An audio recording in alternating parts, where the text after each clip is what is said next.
2, and we are going to talk about bishop sacrifice on h6. Before we start, please let me know if the video quality and sound is good.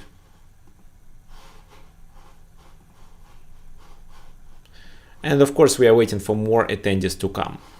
There are just a few people there.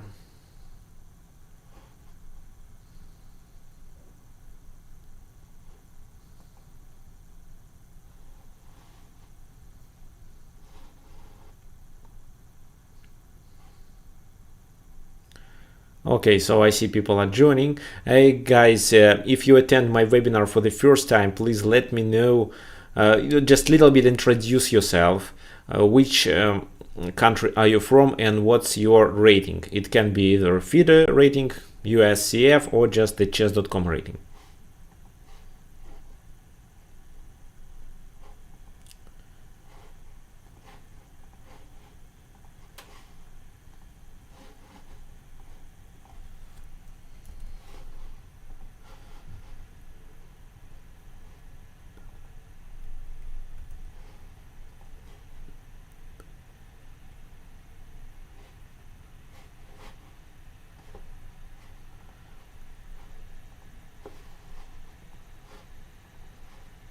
Okay, yes, I'm streaming this webinar on Twitch and on YouTube. Okay, people say I cannot hear you. Guys, Anirudh, could you please check if the sound quality is good? Maybe it's not. Okay, let me do something with it. What about now? Is the sound good? Now it's okay. Okay, perfect. So today we're going to talk about the sacrifice on f6 and of course about the preconditions of this sacrifice. So guys, please join. This time we studied 1 hour earlier than usual for American and Canadian chess players because this Sunday citizens of the United States and of Canada shift their clock 1 hour back. Europeans did it last weekend, but Americans do this time, so that's why maybe we are going to have just a few participants today. Okay, fine. So first of all, let me tell you that a bishop h6 sacrifice or bishop h3 sacrifice happens more often than you can imagine it. For example, it could happen in my game. The only difference was that my opponent didn't notice it, while I did. And to warm up, I'm going to show you one of my games. I played it in 2019 in Sicilia. Wait. No, I played this game in Corsica. e4, c5, knight a3, e6, c3, d5, and it's a lapping variation.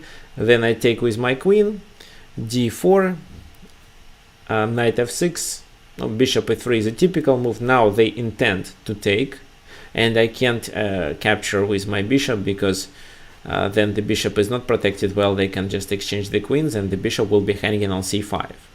So I have to take on d4, which is not bad actually. Then knight c6, knight c3, moving the queen to d8 and a5 will be a small inaccuracy. Queen d6 is the best move to secure the square for my rook. a3, bishop e7, bishop d3, castle. Then I played b6 to activate my other bishop. Queen c2, which is quite common, but usually they play queen e2 in this position. Queen c2, bishop b7, rook a d1, rook a c8, rook f e1, and this is where I made a mistake. I played h6. I just wanted to secure this square and this pawn, but that was a critical mistake. After that I regretted about this move, and my opponent could gain the material even after that. So what guys do you think? Does bishop takes h6 work in this position or not?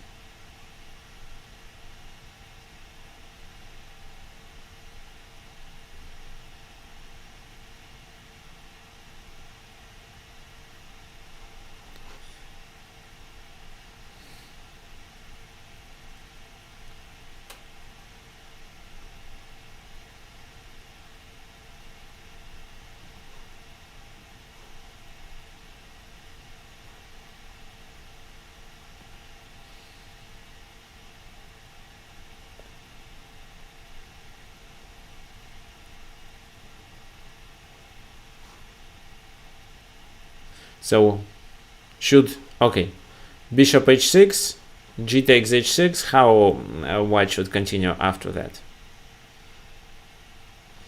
No, actually, right now this move doesn't work. Why? Because they just don't have enough material to join the kingside attack, and black has enough time to defend.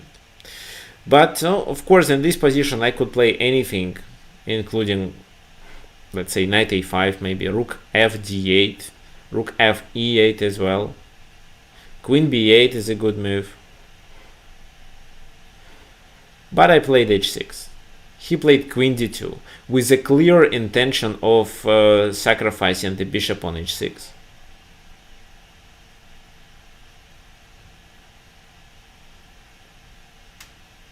For example, no, let's say I was planning to play something maybe like knight a5 in this position. That was my original plan.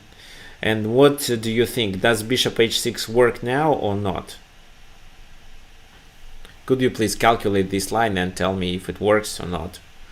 And which line white should follow exactly?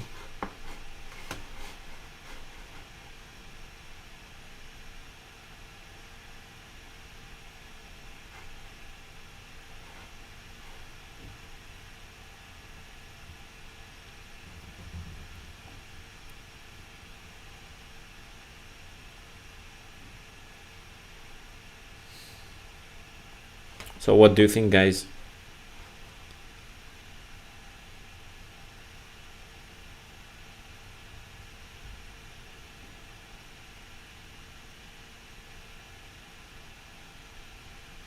Just any suggestions, any ideas are welcome. Okay, so bishop h6, g takes h6, queen takes h6, threatening with knight g5. Yeah, this is what I expected to happen, and I actually didn't play knight a5. So knight g5 is coming, and this is really bad. At least they have a perpetual check. No, maybe here first I should capture on f3. They take, and then I take. But I still don't like this position.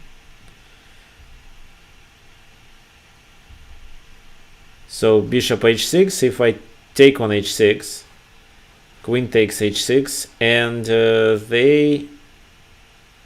let's say I continue with maybe this move, rook f d8, and knight g5 is coming. Yeah, that's the problem. Knight g5, and their next move is probably bishop h7.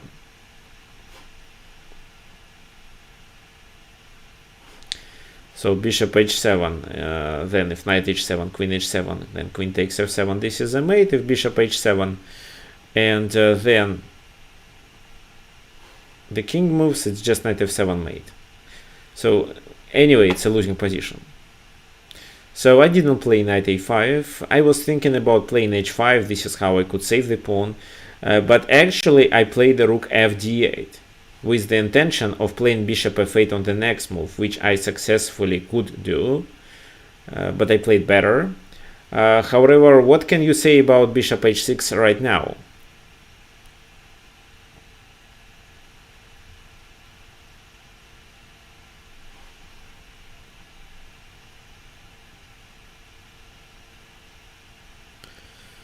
Does bishop h6 work or not?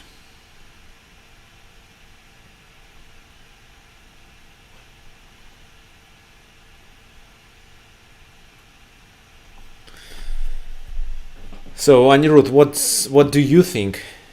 Please calculate this line and tell me if it works or not.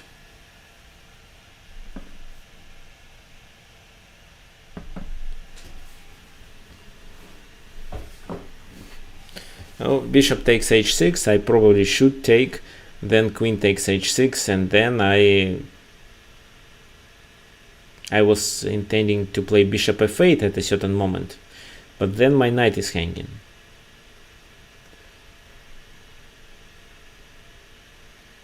No, it's in my favor.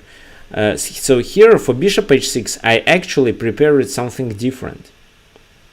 this line is of course not in my favor. It's similar to knight a5 that I previously demonstrated you, but here instead of taking on h6 I can take the other pawn, this. For example,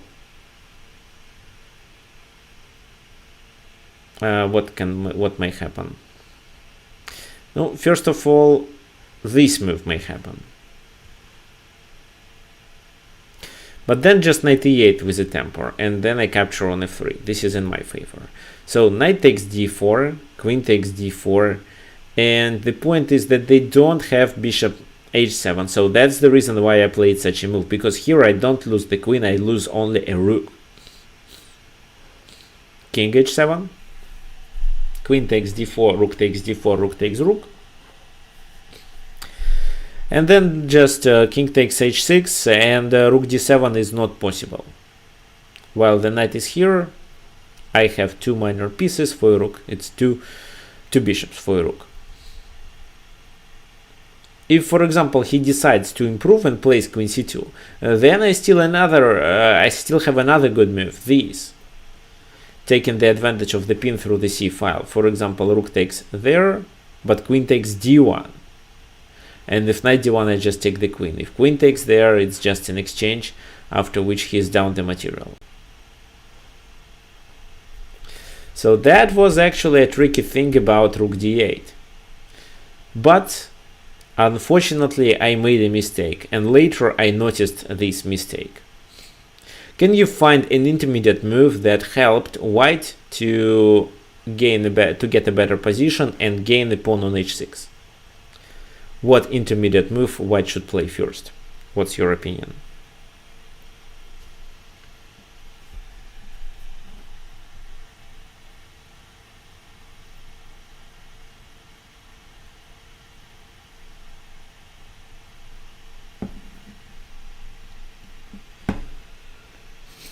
Knight e4, you think? Knight b4, you mean knight b5? No, knight b5.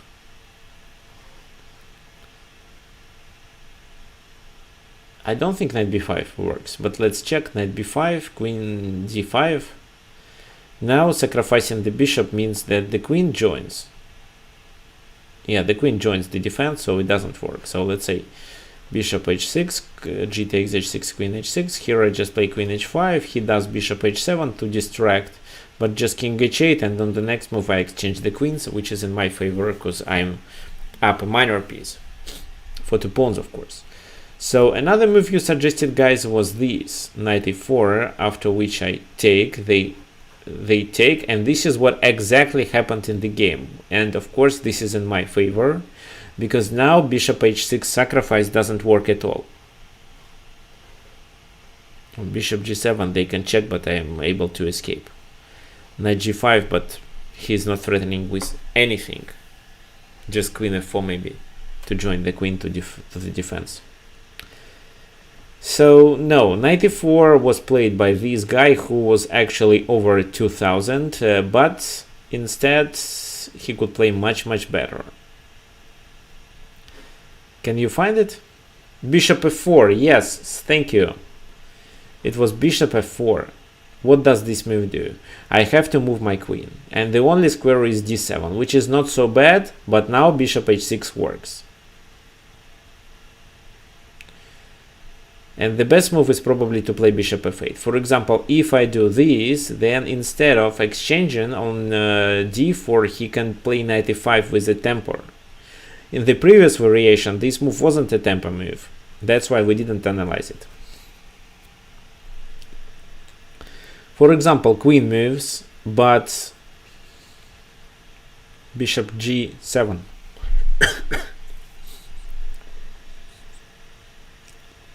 And in case of king g7, of course, he continues with queen g5, which is a deadly attack. For example, king h8, queen h6, king g8, and what is the next move?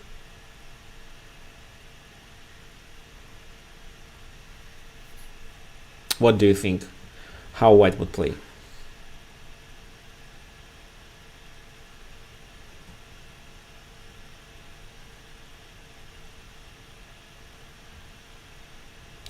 Bishop h7, knight h7. What's the point of bishop h7?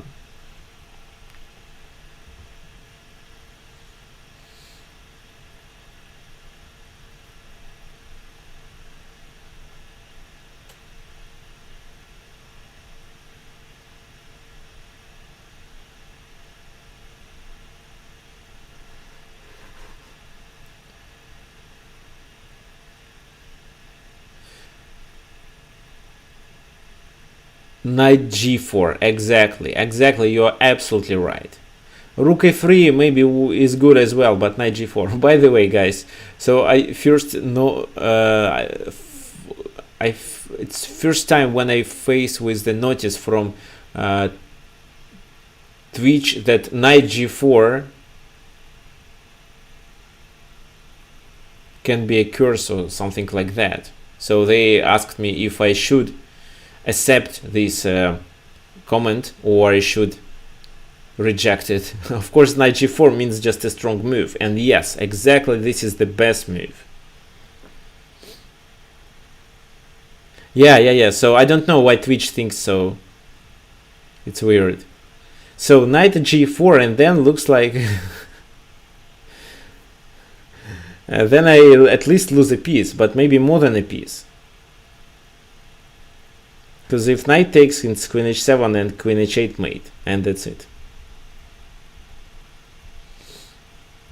Okay, so that's why here I wouldn't, no, here after bishop h6 I wouldn't take, I would play bishop f8 and just continue playing without a pawn. That was my plan, but I was lucky and my opponent didn't find that after that he has an intermediate move that chases my queen and allows him to play knight e5 with a tempo. So, and then of course I won the game. I can quickly show how. Knight e4, bishop a4, bishop f6. He played bishop b1 with the idea to get to h7, but who cares? g6. And taking the pawn on h6 means to lose the pawn on d4, and also I may threaten it with a checkmate. Queen e4, queen h5. So then I should just protect the bishop and take on d4, queen f4, bishop retreats. And then one of my ideas was to play e5 to attack the rook on d1. That's why he reacted with g4, and this is a critical mistake. After that, black is absolutely winning because of this light square diagonal being weakened. Queen b5 I played. However, it was okay to play queen d5 as well. b4, queen d5, he offered queen straight. I could move to b3 but played this move. Queen d3 and then just knight b4. Take there, and threaten with a checkmate. He can only play f4. Queen comes into his camp, rook f2, queen g4, king h1. And what do you think was my next move?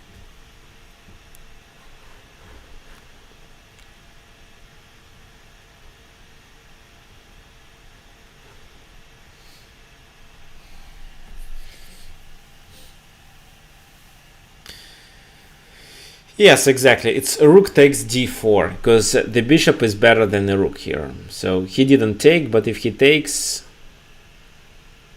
I take with my bishop. The rook is almost trapped. If it goes anywhere, queen f3 is a checkmate. So he didn't accept. He played this move, but it didn't make any sense. Rook d1. But then that's it. So bishop d1, rook d1, and this is where he resigned. Everything is hanging with a checkmate, and I am already up the material. So this guy lost because of g4. Maybe if he didn't play g4, he could fight for a draw because the position was already in my favor. He has an isolated pawn with not so active pieces to compensate it. But g4 means the according to the computer, the evaluation changed by 3 points here. It was just slightly better for black, but now it's absolutely winning. Okay, so here bishop h6 worked. in this position, if first they play this move, then it could be a strong attack. Why this attack could be successful?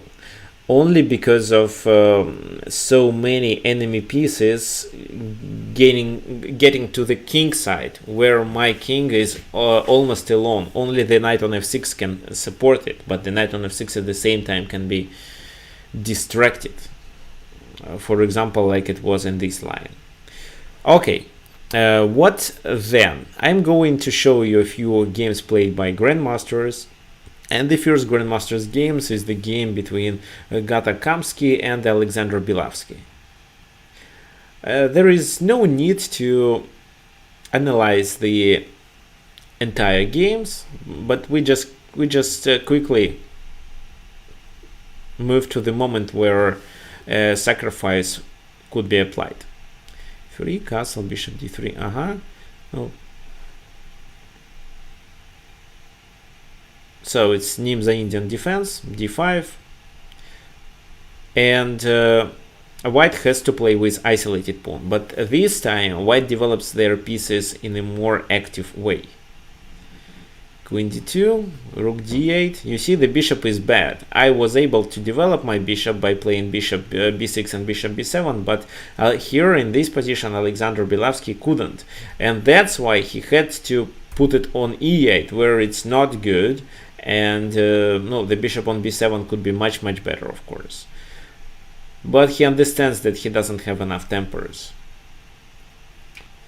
For example, if he try b6, no, actually b6 in this position should be okay. I don't know why he played bishop d7 and then bishop e8. Bishop a2, with the idea of bishop b1, queen d3 and threaten a checkmate there. And h6. What can you say about bishop takes h6 in this position? What's your opinion? Does it work or not?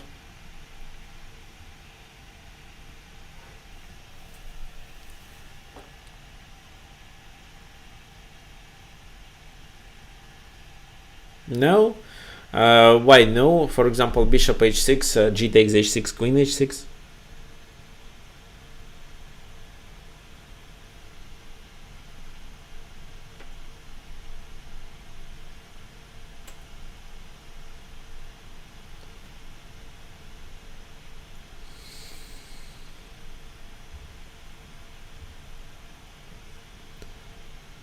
Too many defenders. Yes, actually the black queen can defend. Bishop a6, g takes h6, queen h6 and queen h5, and he secures the king. And what do you think, guys, about bishop h4? Oh, actually it's shown here. It's just knight e4. Knight e4 works in this case. What's the point? Oh, this is an attack. So for example, if knight takes, then just queen takes queen, rook takes, and bishop h4.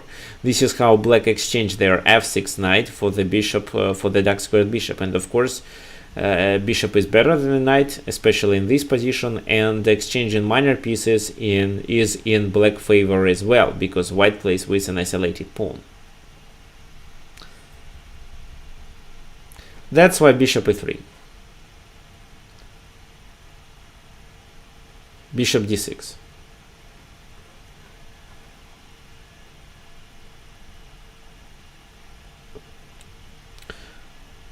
What do you think about bishop h6 right now? Does it work or not?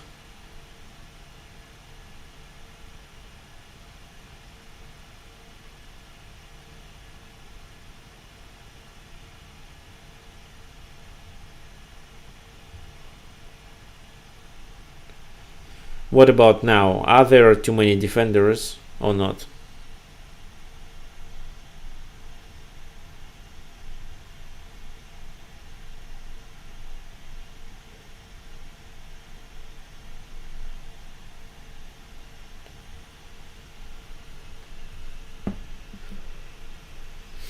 Yes, the knight on f6 is not defended, and this is the key moment to pay attention to.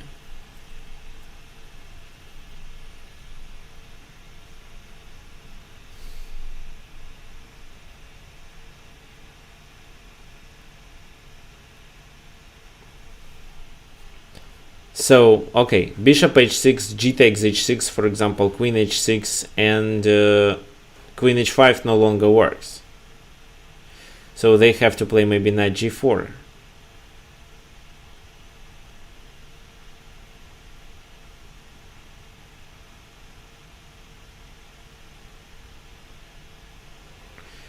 But then queen h4.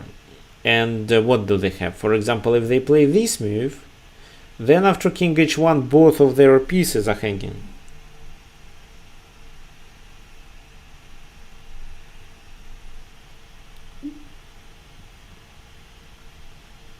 This is actually in white favor. But if bishop h6, they can capture on h2 immediately. In case of king h2, it's knight g4 and knight takes on h6. But what if the king just goes to h1? Then it's knight takes d4. Knight takes d4. Rook takes d4. And if now queen takes d4, just queen h5, attacking this bishop and threatening with a discovered attack. It's absolutely winning for black, of course. So because of bishop h2 threat, bishop takes h6 doesn't work. That's why Gatakamsky played h3. And black replied with rook c8, rook a c8. So now, when the pawn on h2, when there is no pawn on h2 and bishop h2 doesn't make any sense because the g4 square is already secured, then bishop takes h6 worked. Bishop takes h6, g takes h6, queen takes h6. What then? They played knight h7. However, what if they, for example, continue with bishop e7? What do you think? How should we continue in such a case?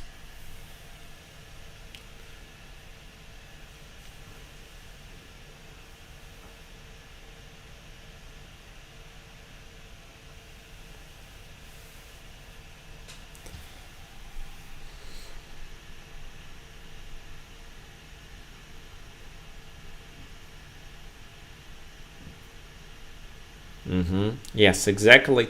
We should play rook to d3 and then rook comes to g3.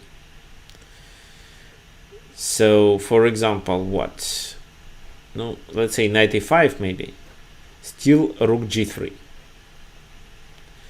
And if this move, just sacrifice there and take on e6. So bishop f7 is the only move, but after queen g6 they can't move to f8 because of a checkmate. They have to go there, and after queen takes f7, for example, it's absolutely winning position.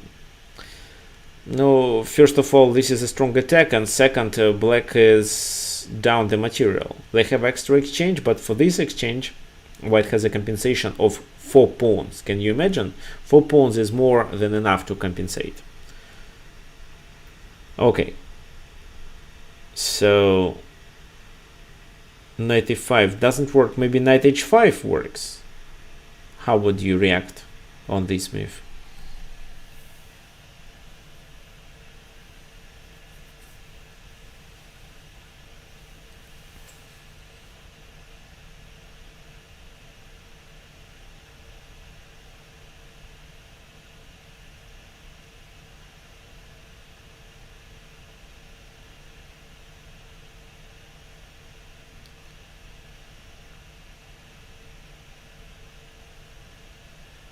Any ideas? What do you think? So guys, I'm checking all your comments on Twitch and YouTube, so doesn't really matter where you watch. However, I recommend you watching this stream on Twitch because it works faster than YouTube. So b4 is suggested by Anirudh, and I actually don't like this move. b4, there is something wrong because they can just play queen g5. No, d5, yes. d5 is the best move. No, if pawn takes, then the knight is hanging. If knight e5 in this position, then rook e3, no, not f3, but e3. First, both knights are hanging. Let's say f6, protecting them both.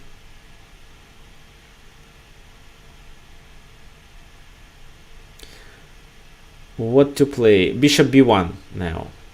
Threatening with a check there. King goes there. Check. King goes there. And it's queen h5. That's the idea. No. Bishop h7 leads to a checkmate. King goes there. Then bishop g6. I'll show you. I just play any move. Bishop h7. No, it's a long. Okay, no, it's king goes to f7. It's not a checkmate. So yeah, queen f7 and queen h5 first. So bishop b1. If they play knight f7, check there. King goes there, and queen takes h5. Now this is a winning position with equal number of minor pieces. Here white is several pawns up, plus continues his strong attack. As for knight e4 move, when in this position, knight e4, maybe knight e5 still. Yeah, you see here, for example, here queen h5. No, doesn't work. There is a rook hanging here on c1. So in the game it was knight h7. How would you continue in this case? Should we play rook g3 or what?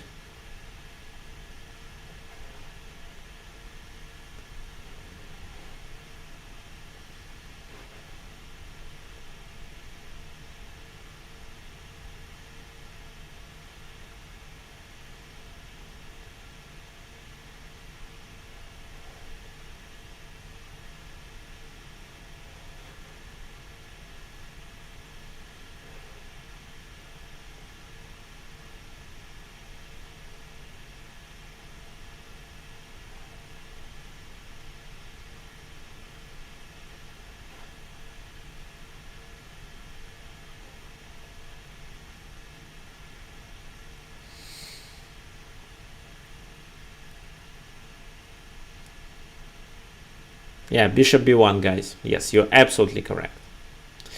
So what happens then? Now, in the game it was played f5. What if not f5? Let's say, what if this move? Then knight e4 works.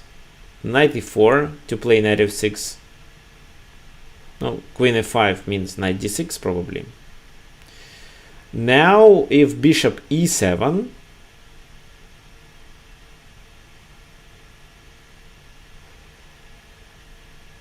then you can continue with b4. What happens then? The queen retreats. Where?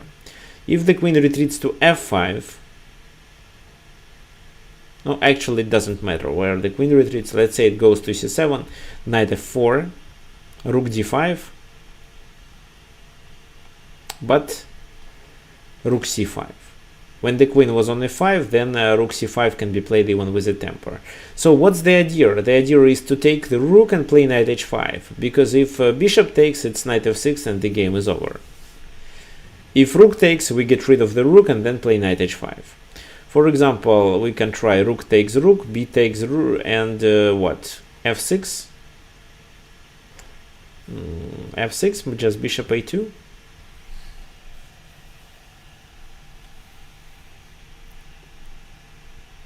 And if bishop f7, then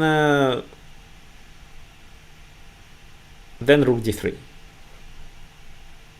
And then the game is over. They have to sacrifice the queen only.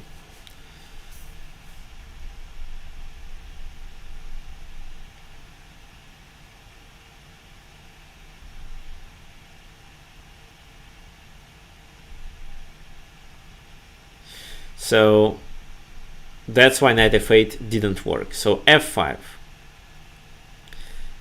How would you continue?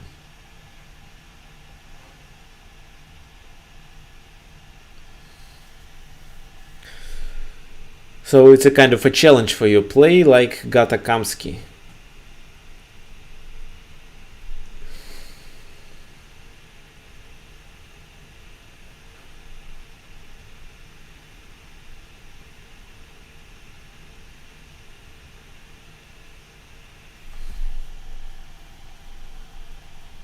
What do you think? How to move more white pieces into the king side?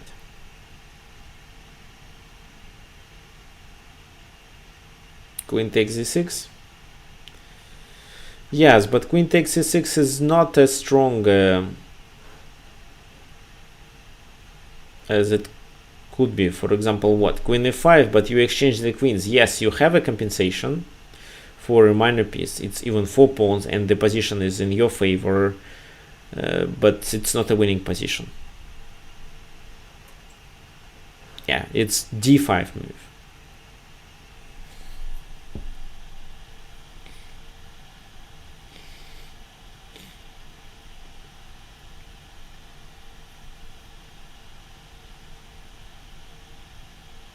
If knight e7, just d takes e6.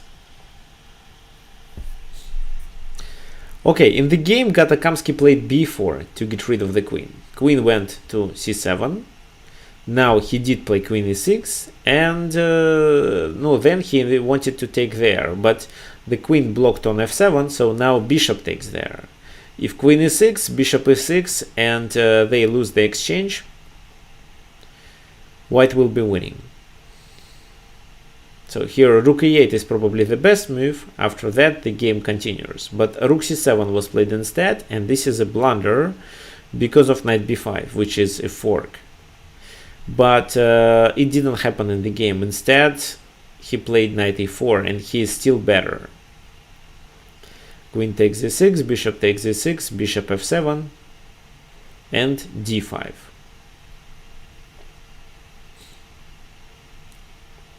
No, the game continued with knight e5. And finally, because of several extra pawns for a minor piece and pieces activity, after knight b7, black resigned. Why?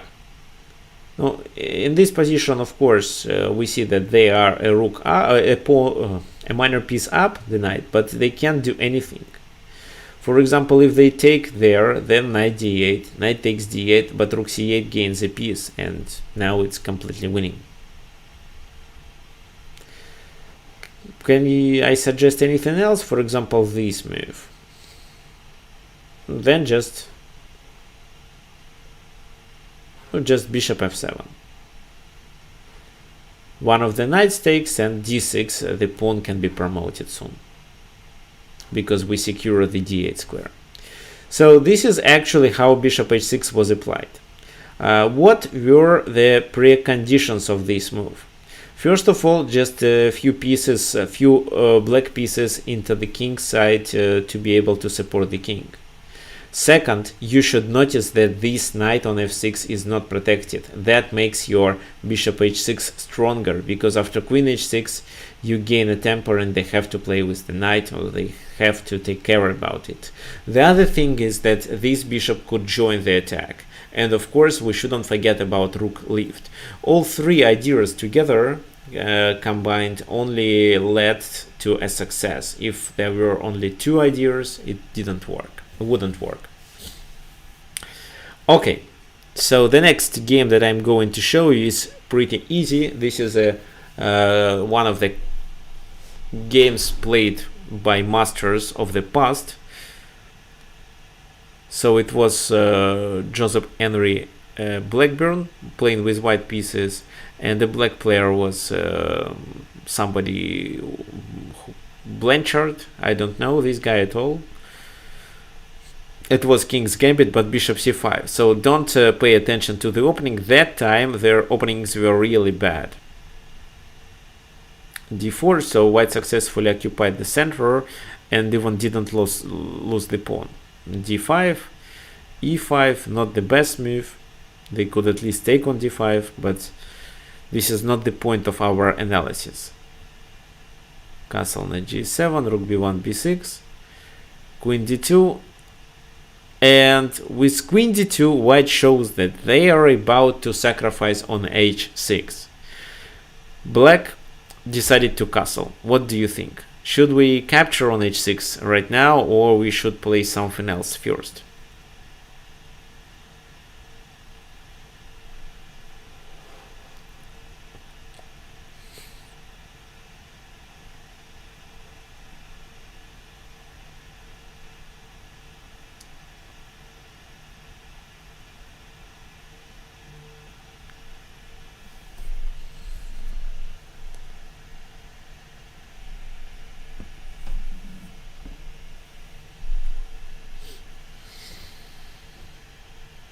Capture and then knight g5. Exactly, that's the answer. So bishop takes h6, g takes h6, queen h6, and what then? Knight g5 is coming and bishop f5 doesn't work. Let's say they play bishop f5. What can we do? We don't take immediately. We can deliver a check. Just knight g5 should be fine here. Then we exchange and queen h7 anyway. If they take, we first take with the pawn. What did happen in the game? Knight g6 was played. Knight g5 anyway, and now the only thing they can do is to sacrifice the queen.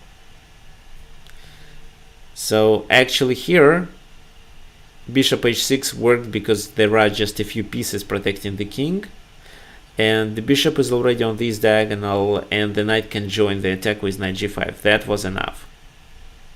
They played this move, and tell me what's the last move in the game. White played it and black resigned.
Bishop g6,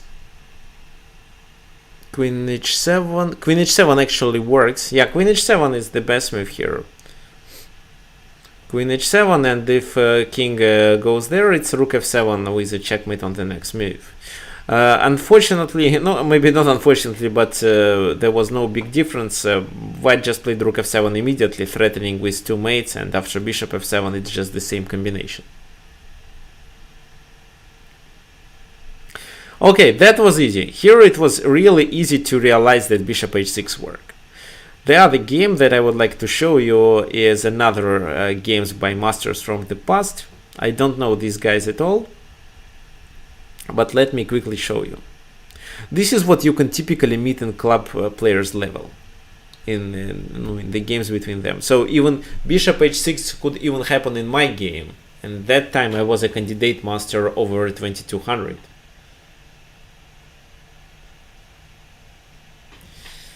Castle, knight c3, queen e6, rook e1, so here the queen becomes the object of the attack.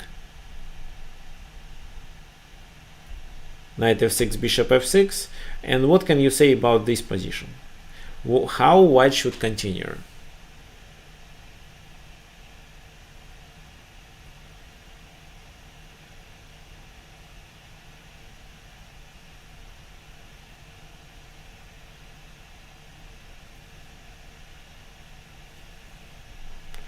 Should we play bishop h6 right now, or maybe we should play something else first?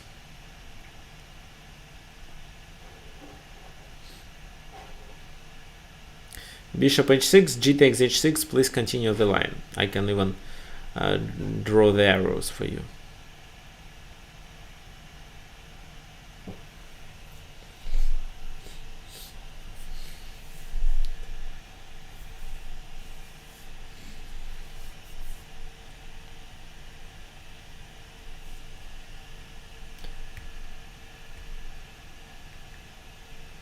Okay, let's check, guys. So you suggest bishop h6 and then queen h5. No, queen h5. So what can I do? No, let's say I just play this move, and if you play knight g6, I'll capture.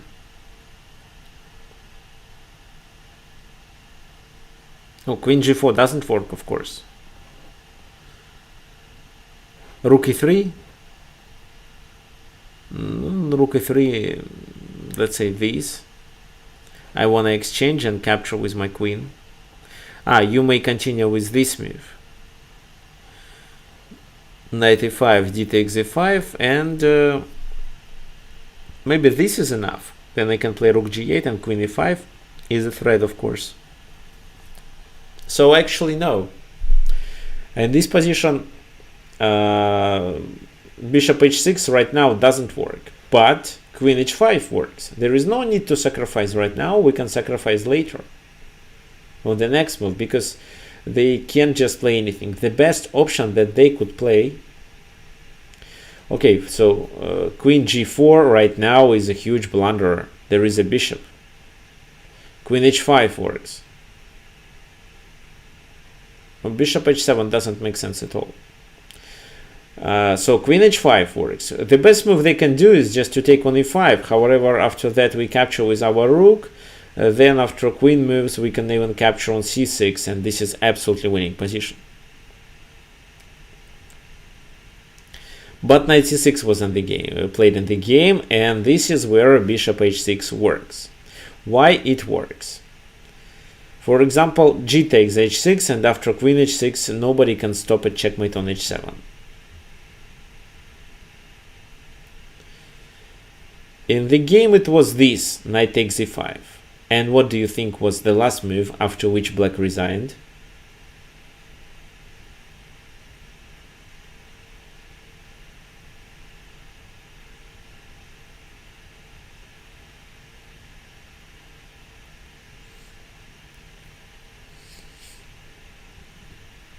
It was bishop g7, and this is how white is threatening with two checkmates. There is no defense.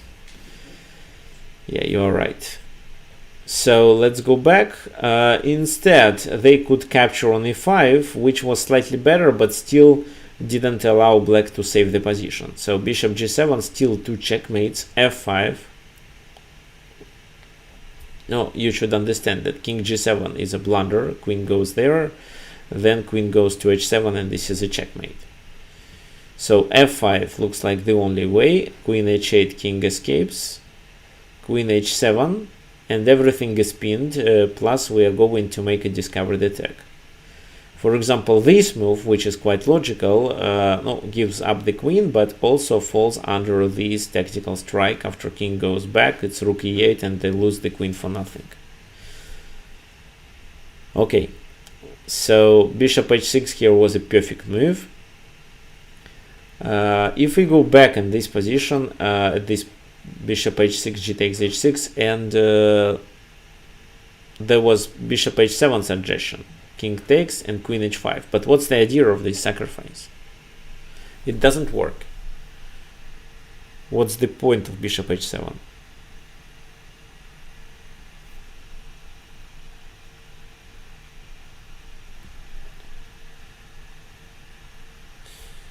Okay, how to realize that bishop h6 works? So first of all, the queen is also attacking this square. And we had the bishop already here and the mating threat on h7. Now, these are easy games where it's easy to realize the combination, but I would like to show you now a more difficult one. The game between John van der Wiel and Luc van Velde. And actually it was Sicilian played. It was a different line that I don't recommend to play for black, but they played it. Knight f3 e6, d4, c takes d4, knight takes d4, a6, bishop d3, bishop c5, and after knight b3 I suggest to retreat to a7. Why? Because we are not afraid of queen g4. We can play this move and rook g8, threatening with bishop takes f2. I can show you. Then bishop takes f2, and if he takes, it's knight g4. The position is slightly better. No, they moved the king to d1, and black is slightly better. In case of bishop e7, which according to Stockfish is a mistake, however, it's a book move, and people play it. After queen g4, we have to play this move, g6. Queen retreats, because they created the weaknesses in our camp. d6, bishop a3, knight f6. But then black played really well. a4, they played d5. It takes d5, it takes d5. They have to play with an isolating pawn, but that's not a big problem. So again, you see that it's very often when bishop h6 or bishop h3 sacrifice happens in case if one of the players has an isolated pawn. Why? Because one of the possible plans with when you have an isolated pawn is to initiate a kingside attack, because you get more space and you control, you have a more central control. Rook e8 castle, bishop d6, bishop g5. So the queen is not hanging because the black queen is under attack as well. f6, bishop retreats, knight d5, h3, bishop c7. Aha, and what's the idea of bishop c7? Who can tell me?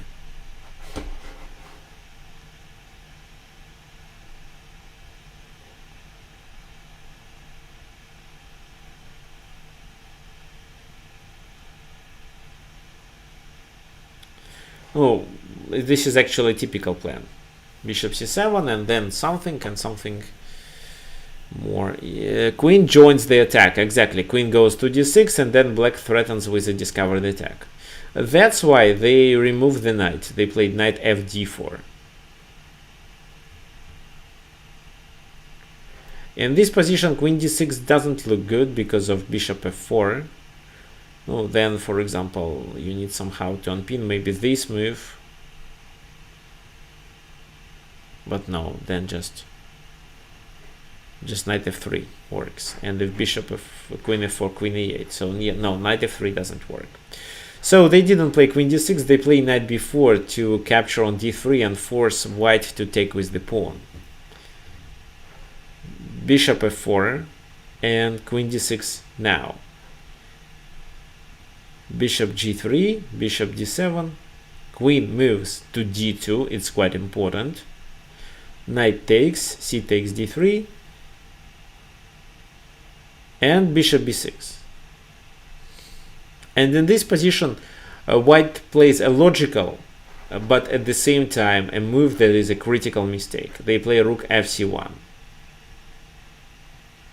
For example, if they played something like that, maybe rook fd1, then everything would be fine with white position. So what's wrong with rook fc1 and how black may continue?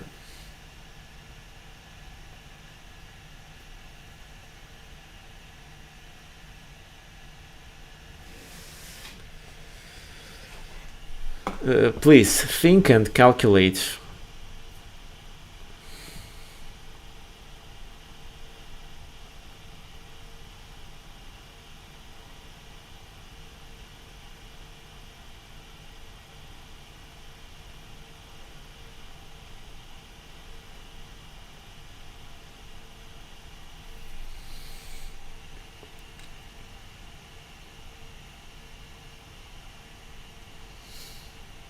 No, knight f3 and they capture with the pawn, that's the problem.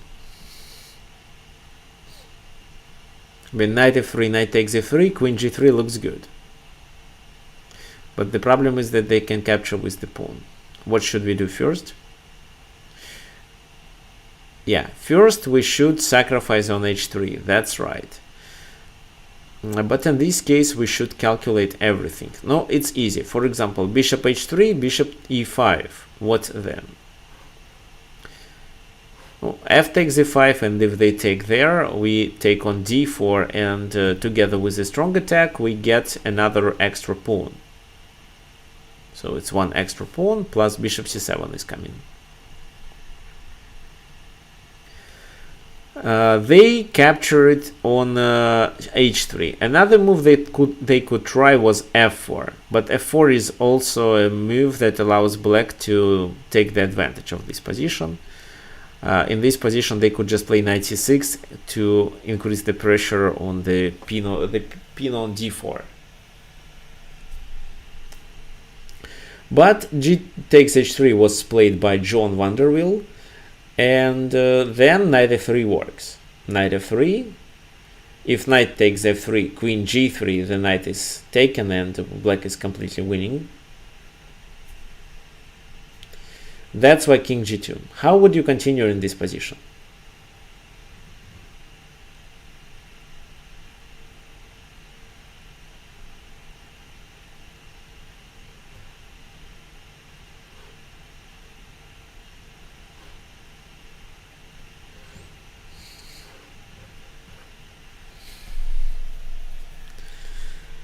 Knight takes knight, but our queen is hanging on d6.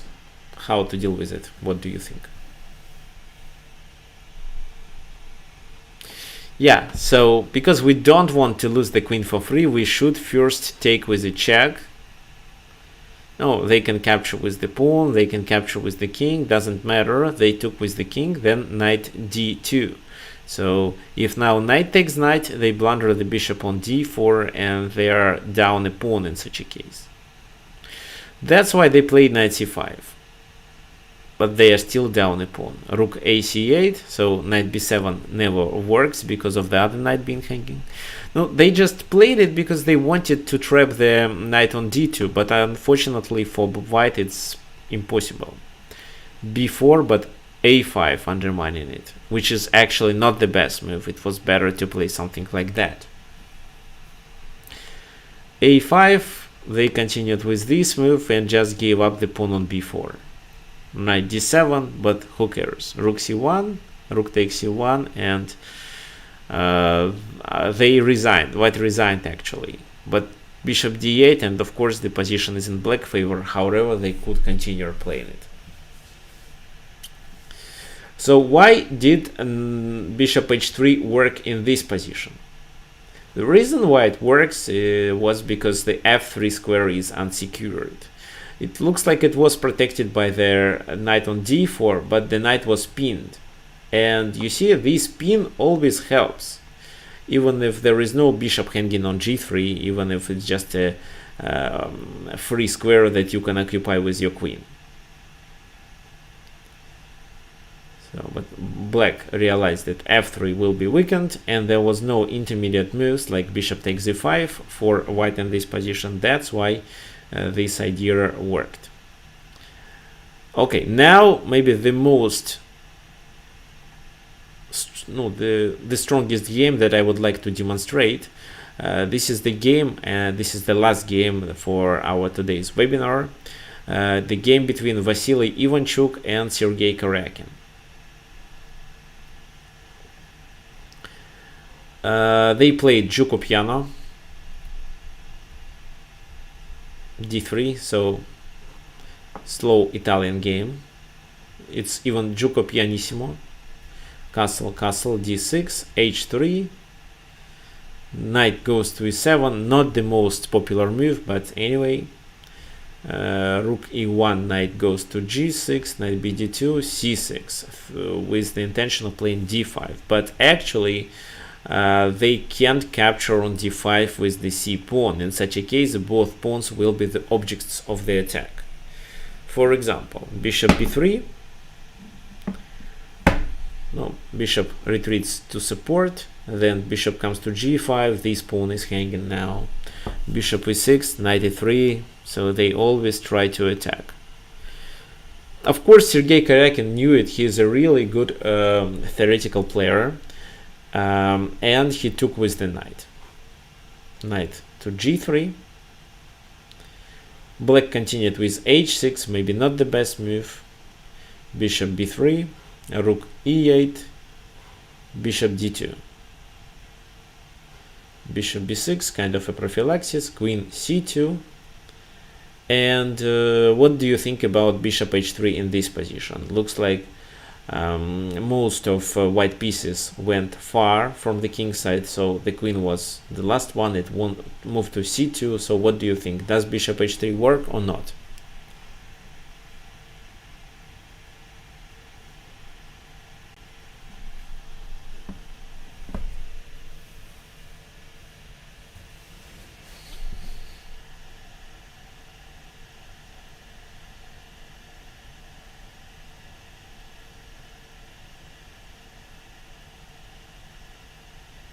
No, the two knights, yes, I agree with you, but actually you may notice that the knight on g3 is more the object of the attack. By the first glance, yes, too many pieces covering the king, so it's something not devoted to the king weakness, it's something else.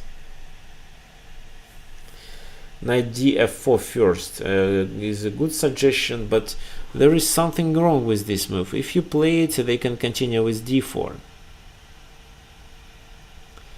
What then? You take, they exchange, queen moves away, rook e1 with a temper, then maybe queen goes back. I'm not sure about this position. Maybe just bishop f4, knight f4 and queen e8, threatening with a check, after which the f7 pawn dies. So I think white is slightly better. Knight d4 is too risky.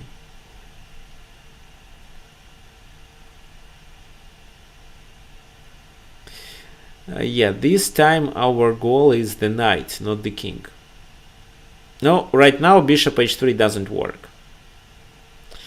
Let's just make one more move. So rook e6, rook ad1 was played, and in this position bishop h3 works.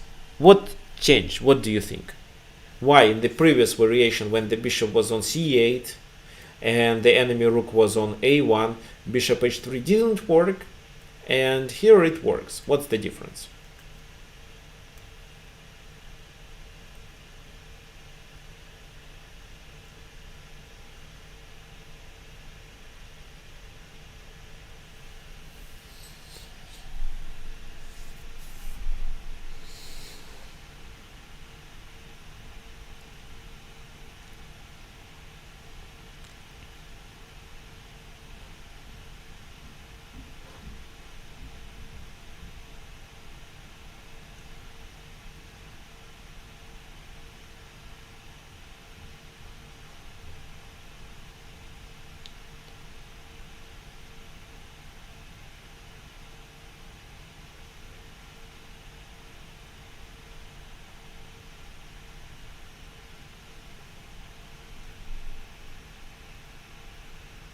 Not to have the exchange rooks, but wait, how do we exchange rooks?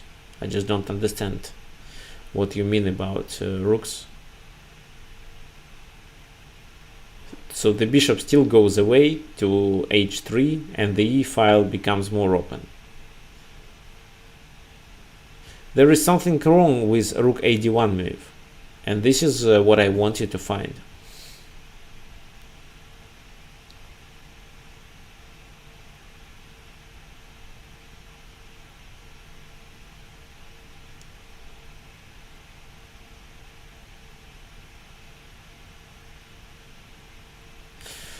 Which moves do you suggest?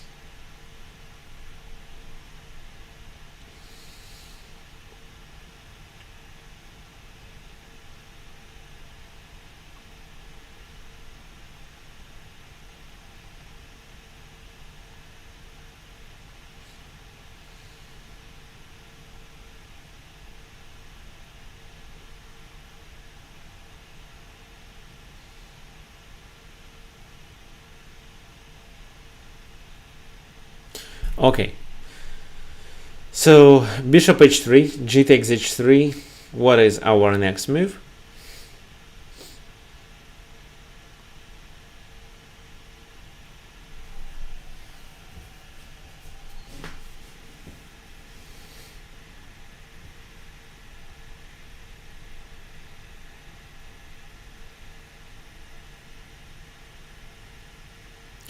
Yes, so down in the jungle is absolutely right. The rook occupies the square that the queen can move. For example, in a previous position, if instead of bishop e6 we do capture there, then we play queen f6, they could just play queen d1 protecting it. This is how they would save the knight. We could maybe continue the attack by this move, knight takes, then queen f2, king h1 and queen takes g3, but they play queen g4 and save their position.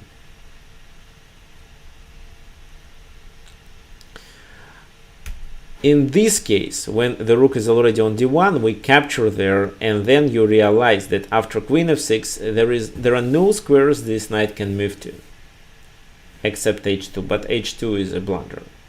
If knight goes to h2, then it's just queen f2, king h1, and queen takes g3. So we gain the material back, plus we are 2 pawns up. And we are about to capture the third one.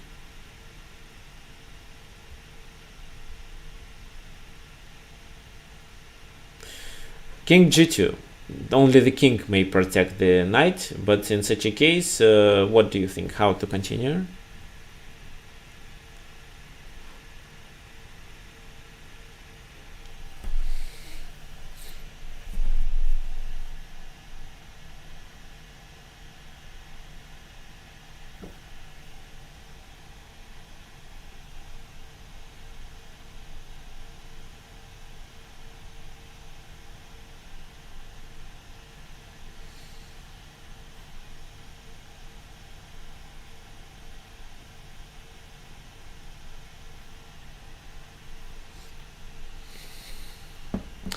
Knight df4 and knight h4. No, knight d4 is just a check. Knight h4 makes more sense. It's not only a check, it allows us to take on f2. And after king h1, queen takes g3, threatening with a mate actually. This is a mate and this is a move that captures the knight. So we at least gain the material back.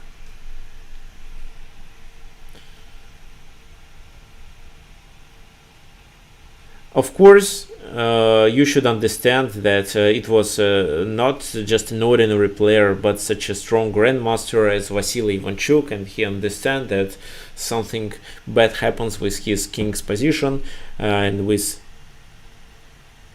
his knight. And he played c4 here. That was probably not the best move. It was better to play d4 to break the connection. But black will be slightly better in this case as well. However, he played c4 with the intention of playing c5, so this is how he wanted to gain a tempo. Knight goes to f4, they play c5, but instead of moving the bishop, so if we move the bishop, there is no pin anymore, so for example bishop c7, and they can just capture there. And if queen d7 threatening with queen h3 and the mate on g2, they can capture there, we take there, rook e3, queen h3, and knight e1. So they are able to secure the square on g2 and keep extra material. So of course, after c5, we shouldn't retreat, but we should take on g2 with our knight. So what happens then? C takes b6, queen f6. The knight has no defenders. Knight goes to h2. No, this time we don't have queen f2, unfortunately, but we may just capture on e1. Rook takes e1 and a takes b6. This is the most simple way to play. So if you look at this position and calculate the material, black has rook and 2 pawns for 2 minor pieces. Together with these rook and 2 pawns, black has a strong attack on the king side. And then you'll see how Karakin successfully realized it. Oh, this is the main idea. Bishop d2, bishop g4, queen goes to c4, bishop retreats. So they repeated the position. Rook e6, a3. They doubled, and finally, so Karakin was able to join the rooks to the attack. He played this move, and king goes to h1, of course, not to blunder on h2, and after rook f6, the f2 pawn dies. Or they can play queen g3, but after rook d6, they lose the one on d3, and of course, with so many extra pawns, black is completely winning. Okay. So let's go back and sum everything up. Why does bishop h3 or bishop h6 work? For example, when you decide to calculate this option, you should understand if there are more of your pieces coming to the king side, in case if you would like to deliver some problems to the enemy king, probably start a mating attack. Another thing that you should notice is it's good when you have two pieces. I mean, you have queen behind the bishop and you can take on h3 with your queen.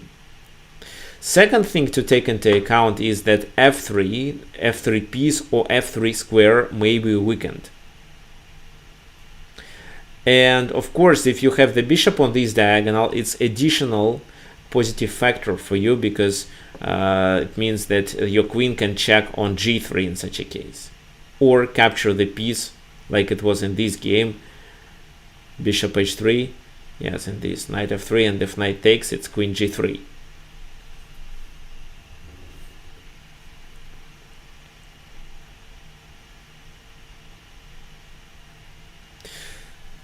So more pieces on the king side. This is one factor. The second factor is the weakness of the f3 square. The third one is the pin through this diagonal. And sometimes you can have your queen behind your bishop and take on h6, joining the queen to the attack. This is how you can also attack on f6, especially if this piece is not protected. Here, together with the queen attack, white had bishop b1. So these are typical ideas that you can implement if you decide to sacrifice on h6 or h3. If you believe that you don't have enough resources or anything of that doesn't work, then please don't play it and play something else. Maybe just improve the position, like Gata Kamsky played here. Instead of taken on h6 immediately, he first played h3 to avoid bishop h2 check and knight g4 complications. Okay guys, that's all that I wanted to tell you about on this webinar, and next webinar I'm going to conduct a simul, so follow my announcements. I'm going to accept 12 players.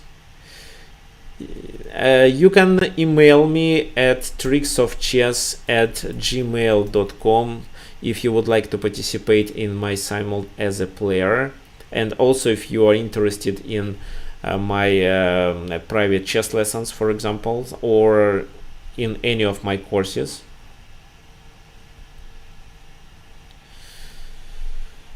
Any questions are welcome. So hope to see you next Sunday, and I'm sure you enjoyed these webinars. You can also suggest topics for my future webinars. Do you have any questions?